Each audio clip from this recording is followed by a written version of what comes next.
friends, welcome to K Classes. Please like, share and subscribe our channel. और हाँ, bell icon दबाना ना भूलें. We will solve the question number 7 of motion chapter.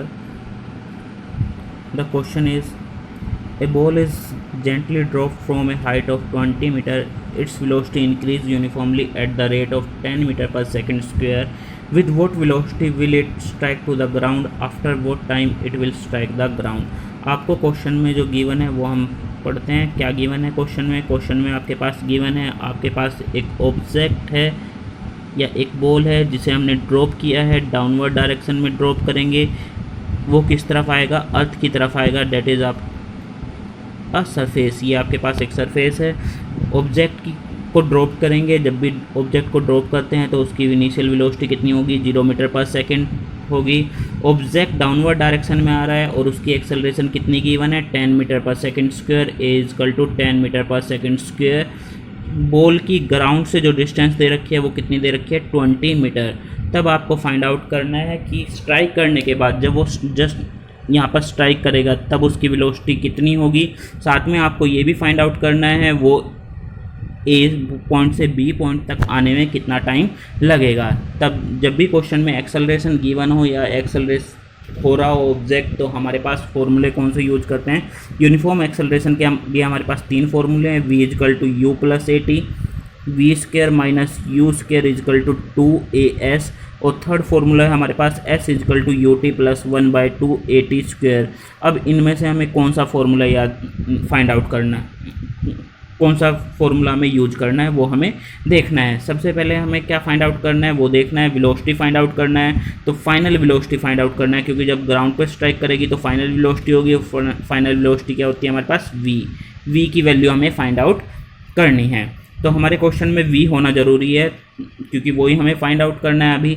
तो वो find out करना है तो हमारे पास थर्ड इक्वेशन यूज नहीं हो सकती क्योंकि इसमें v का यूज़ v नहीं है. फिर उसके बाद बची हमारे पास फर्स्ट और second equation. This is first equation and this is second equation. तो कौन सी इक्वेशन यूज करें? क्योंकि आपके पास डिस्प्लेसमेंट गिवन है क्वेश्चन में, टाइम गिवन नहीं है. टाइम हमें फाइंड आउट करना है तो ये वाली इक्वेशन हम यूज नहीं कर सकते. तो कौन सी यूज करेंगे? सेकंड इक्वेशन यूज करेंगे. सेकंड इक्वेशन ऑफ मोशन को हमें यूज करना पड़ेगा. सेकंड इक्वेशन ऑफ मोशन हमारे पास कौन सी है? V square minus u square equal to 2as. आपको v हम मान लेते हैं डाउनवर्ड डायरेक्शन में हमारे पास जितनी भी वैल्यू हैं वो पॉजिटिव है. तो एक्सेलरेशन डाउनवर्ड डायरेक्शन में आ रहा है तो एक्सेलरेशन की वैल्यू क्या होगी? +10 होगी.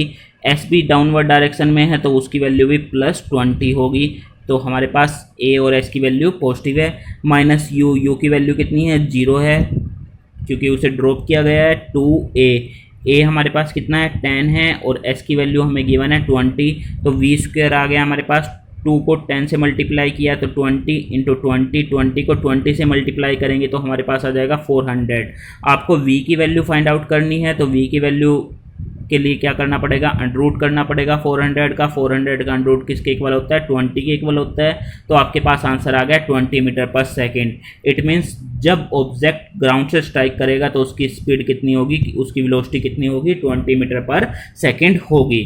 अब उसे स्ट्राइक करने में कितना टाइम लगेगा ये इक्वेशन ये फाइंड आउट करते हैं हम थर्ड इक्वेशन ऑफ मोशन से. अब सेकंड से भी फर्स्ट से भी फाइंड आउट कर सकते हैं बट हम थर्ड का यूज करेंगे. थर्ड इक्वेशन है आपके पास s equal to u t plus 1/2 a t square. आपके पास डिस्प्लेसमेंट है. डिस्प्लेसमेंट डाउनवर्ड डायरेक्शन में वो हमने पॉजिटिव मान रखी है तो उसकी वैल्यू कितनी है? 20 है हमारे पास. यू आपके पास 0 है. 0 को t से मल्टीप्लाई करेंगे प्लस 1/2. ए की वैल्यू आपको दे रखी है 10.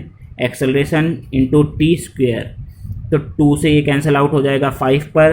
तो आपके पास बचेगा 20 इजकल टू 0 को t से मल्टीप्लाई करेंगे तो 0 आ जाएगा और ये बचेगा आपके पास 5t स्क्वायर.